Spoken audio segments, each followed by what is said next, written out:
Hello folks, Jelly here with a look at the upcoming Upper Blackrock Spire revamp in the Warlords of Draenor beta. Now this is a normal level 100 dungeon featuring 5 bosses.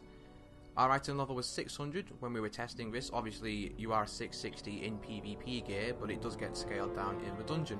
So let's crack on and have a look. Now the first thing you'll be doing in this dungeon is disabling 5 runes scattered about the first room. They're guarded by packs of Iron Horde mobs, obviously, because this is Warlords of Draenor and everything is Iron Horde based. These mobs feature a couple of mechanics that, if handled incorrectly, will probably end up wiping you, or at least causing a very hairy situation. The first one, as you can see just cast by this trash pack, is called Rallying Banner. Now what that does is it places a banner on the floor, much like in the Galacras fight, and this emanates a red ring around it. You can see it now.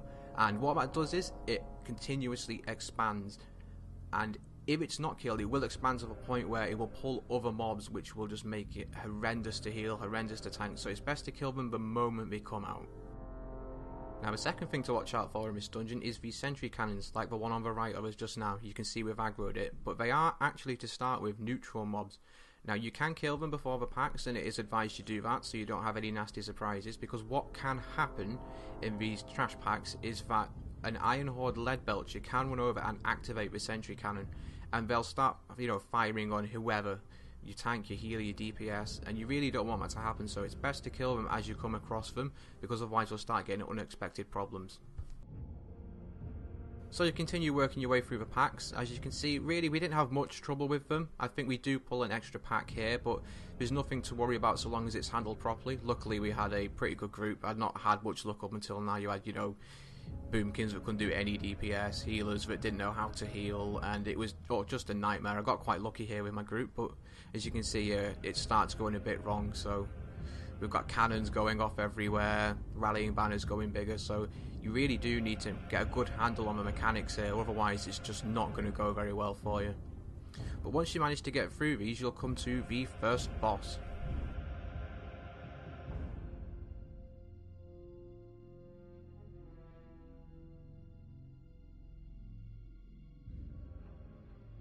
So the first boss is Orbender Gorushan.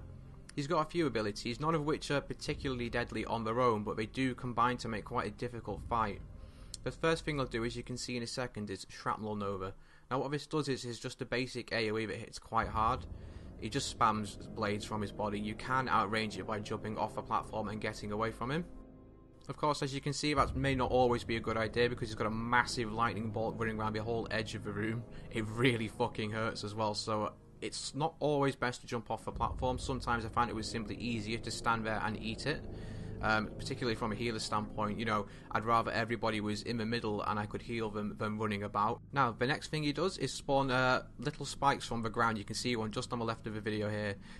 Essentially, we don't really do that much. We just hit for a little bit as we pop out, but they're just more of a minor annoyance. You can see them pulsing energy, and what happens is if you get near them, they'll knock you away. It just makes avoiding the fights of the mechanics that little bit tougher, but there's really nothing to worry about with that. So this is the boss's main ability. He will basically empower one of the 6 or 8, I can't quite tell, chains around the room, and he'll draw power from them, and he'll begin to cast Thunder Cacophony. Now this hits really, really hard. You really don't want any going off, or certainly not more than one. So what you need to do is you need to hop off the platform, avoid the lightning bolt, and then just click them. That's all you need to do. It's really not that difficult, but like I said, with everything else going on, it can get quite difficult, and people do jump out of line of sight of healing, and it just makes it a pain in the arse. Like you can see now, he's activated too, and he's just chain casting it, and it's hitting like a truck.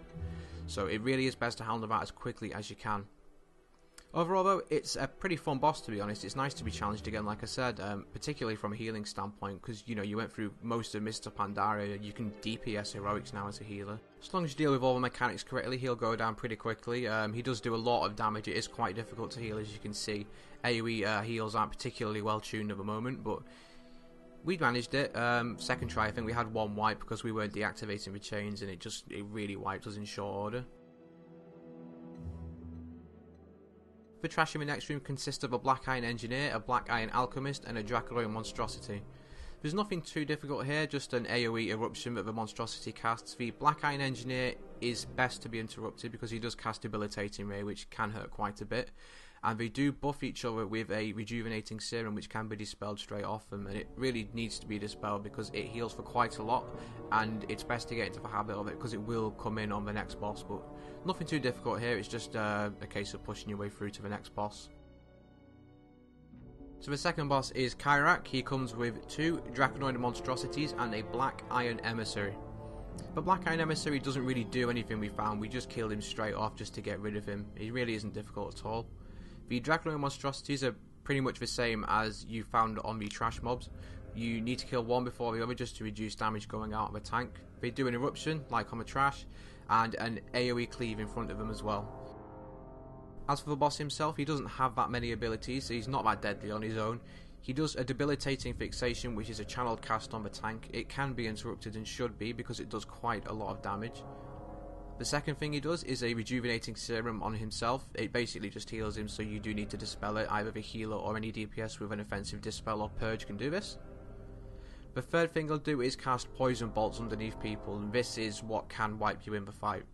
It does an absolute truckload of damage if you stand in it, so you need to make sure that you're not standing on people or around people, and especially don't stand in the pools for extended periods of time because it really bloody hurts. So once Kyrak's dead, you'll take a trip upstairs to the next set of trash packs just before the boss. There are a few annoying mobs in this pack. It's one of those which I imagine will be a complete nightmare to tank because it certainly looks it here. There's patrolling mobs, there's mobs that knock people back, there's chain pulls. As you can see, it all just goes to hell here for us. There's just people flying about, so you really need some control in it, maybe some stuns. I believe the charge actually has a minimum range looking at it because some people simply don't get charged. But it's quite a difficult pack to handle. As you can see, the Warlock's nearly dead here. There's shield slams which you can, I believe, move out of, and the tank should do that. Like I said, nothing too challenging here, just a little annoying. Once you manage to clear these few next packs, which are all the same, you'll end up in the next boss's arena.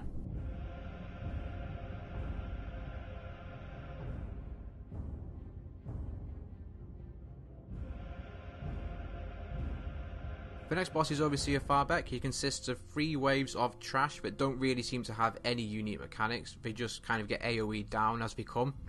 It's not that difficult to heal. Aggro may be a bit of an issue, what with there being so many mobs though, but just defeat each successive wave and you'll get to the boss himself. So the fight itself takes place against Commander Farbeck and his Iron Barb Sky Reaver. At first he comes in and he does like a nice little loop and picks Commander Farbeck up. Looks pretty cool actually. And then he'll fly back round and he'll hit the floor. Now the Sky Reaver doesn't actually do that much. You just need to keep him faced away from the group because he has a frontal cone AoE fire breath. He also drops poison puddles on the floor which can just be moved out of. There's really not much danger from them. About half health, Commander Farbeck will jump off and you can kill off the Iron Barb Sky Reaver and engage Commander Farbeck himself. So Commander Farbeck is not that difficult on his own, like most of the bosses in here. The challenge comes from handling more than one. He puts a bleed on the tank which really doesn't do much damage at all, just heal through it. It shouldn't even need any cooldowns. He does spawn these fiery axes that you have to avoid around the room, and you do get more of them as the fight goes on and on. They're quite like the Ravagers from General Nazgrim. In fact, I'm pretty sure they're exactly the same. The first one isn't so tricky to avoid. It's when you start getting 2 or 3 and you start moving in random directions, it can make the fight a little difficult, particularly if you're in a pickup group, because obviously they're mentally challenged. Other than that, the boss does a charge which doesn't do that much damage. It only damages the target, and if anybody is stood between him and the target, they will also take damage. But it's nothing particularly to worry about. The main threat in this fight is the axes, and if you handle them well, he'll go down pretty easily.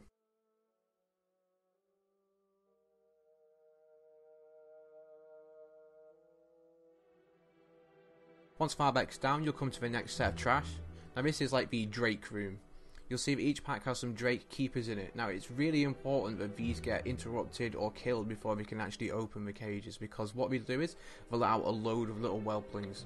Now they don't seem to do that much damage on normal, but I imagine on heroic it's probably going to be really important that these don't get out of the cages. As you can see, we just AoE them down. It's nothing particular to worry about right now. You can actually open the cages yourself. I wouldn't advise it though, it's probably not a good idea. Once these are dead, you'll move on to the next trash pack, which is pretty much the same, but this consists of a actual proto-drake. And what this proto-drake does is he spits out large pools of lava on the floor. On their own, they're not that difficult to deal with, but as more and more ads start coming, it's very difficult to see what's going on, especially with a paladin's consecration going just nuts. I don't know what they did about this expansion, but it's really obnoxious at the moment. You can see that we just AoE them down. Really, there's not that much of a threat. The Warlock's having a great time. And once these are dead, you can move on to the next boss, which is Son of Beast.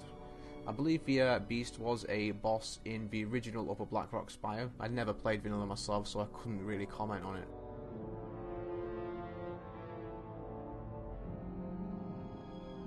Now, Son of Beast is not considered an actual boss in this instance. He seems to be something of a mini-boss. He's marked on the map currently, but he doesn't seem to drop any loot. There's nothing in the dungeon finder for him, so I think he's just an optional encounter at the moment. Maybe he's going to award additional rewards at the end of the dungeon. It's hard to tell right now.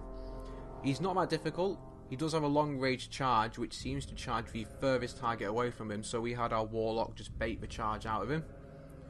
He also seems to do an AoE pushback, which hits quite hard. So you don't want to be too far away, but you want to be close enough there he won't charge you unless you're the person who's trying to bait it. It's quite like the boss in Zul Aman. It's quite hard to tell what the point of Son of Beast is at the moment. I'm not sure whether I'll be promoted at some point in the beta to proper boss. It's quite a fun encounter. Doesn't last very long. It's a perfect little mini boss, really. I hope he's worth doing, because in the past I know that mini bosses haven't really been worth the effort, particularly in stuff like Halls of Origination, where everybody just wants to get the dungeon done as quickly as possible.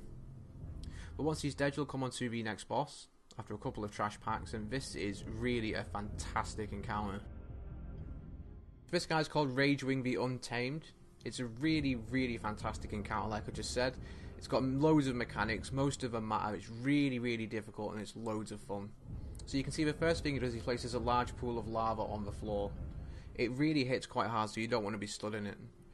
The next thing he does, as you can see, is he'll pick a side of the bridge to set on fire. It's either the left side or the right side. Now, the best way to deal with this is to actually be stood somewhere in the middle.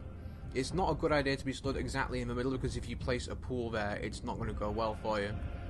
So the trick is to just stand near the middle and have a look at what direction he's going to do it from and respond accordingly, because it hits really, really hard. After that, he'll start bombarding the bridge from afar whilst he spawns a load of ads, and this is where it kind of gets chaotic, because you can't see anything on the bridge really. Like, at a certain point I just gave up and just started to heal through it. So once the ads are spawned, he'll return to his original position, and you'll have to deal with all the ads as well as the pools and the breaths, which he's doing again now.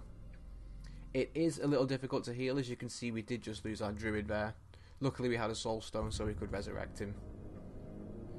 It's just dealing with the pools and the breaths and just keeping up that really sustained raid healing, particularly from like a priest standpoint.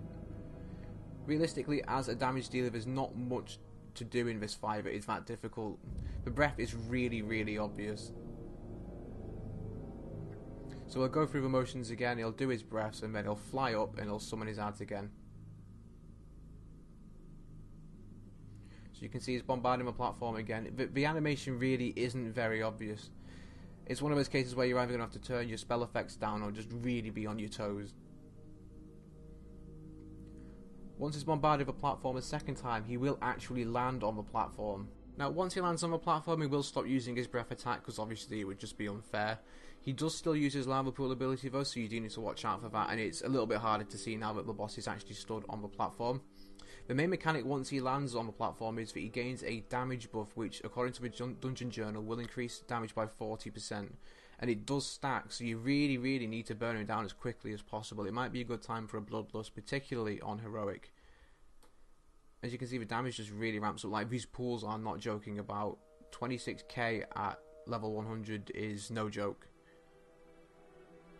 Like I said, it's really my favourite encounter in the whole place. It's just an amazing fight. So, once Ragewing is dead, you will come to what's essentially the last room of trash in the whole instance. There's not a lot going on in here, there's just a couple of identical packs. Each pack has a Proto-Drake in it again.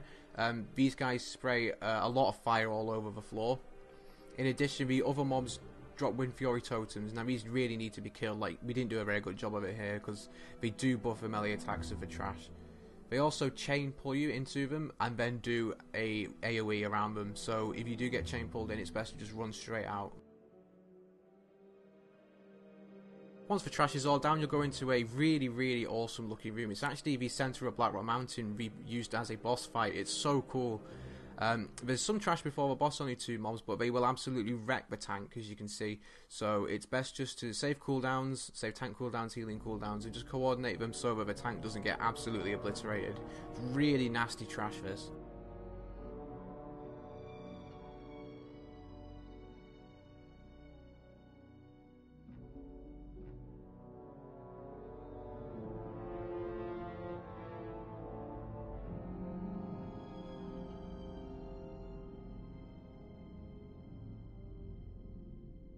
Once those 2 arseholes are dead, you come against the final boss, Warlords of Draenor. Might recognise her from Galacras. The first thing she does is obviously set the platform you just came in on fire, so there's no escape. There's not that many mechanics to the first phase of this fight, but the second phase gets quite interesting. Now, we were a DPS down, so unfortunately it did take a little bit longer to kill us, so I'm going to skip some of the beginning of the fight because nothing new really happens. So the main mechanic the tank has to worry about is a knockback. One of her attacks can inflict a knockback. Now, there's 4 little walls in the corner, and the tank has to put the back against the wall or they risk getting knocked off the side of the arena. She's also got a little cyclone you can see she channels right now. It doesn't do anything right now, but in the dungeon journal it does say she is supposed to chase a member of the party down and they're supposed to run away from her. So the idea is that the tank stays in their little corner hiding and the DPS or healer just kites the boss for a little while.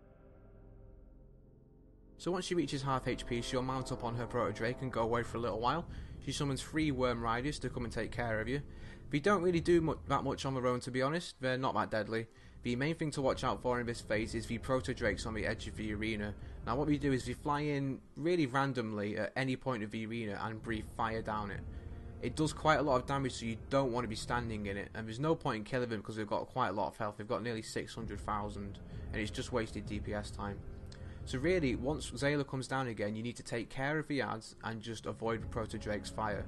There's not much more to the fight than this at the moment. I think it's a little undertuned compared to the other ones. Despite that, I think this is a really cool fight at the moment. It just needs tuning up a little bit, and other than that, I think especially in Heroic it's going to be loads of fun, and I really like the arena it takes place in as well. A lot of fights at the moment are a bit dull. They take place in just one really boring room which you couldn't point out to anybody, but this is a really cool fight. And that just about wraps it up for Upper Blackrock Spire. Overall, I think it's a really promising instance. Obviously some aspects of it aren't finished yet and others are a little bit overtuned, but especially for normal mode it shows real promise, and I'm glad to see that Blizzard are moving back towards making decent Fireman content again, especially after Mr. Pandaria, which was just flawed on that front. Thanks for watching, guys, and if you did enjoy the video, please throw me a subscribe and a like. I am just starting out on YouTube, so I would appreciate any support you can give. I'll be making more videos of the Warlords of Draenor beta as it progresses. I've still got ones to come from the early instances such as Burial Grounds and the Bloodmore Slag Mines, so please toss me a subscribe and a like, and I'll see you next time.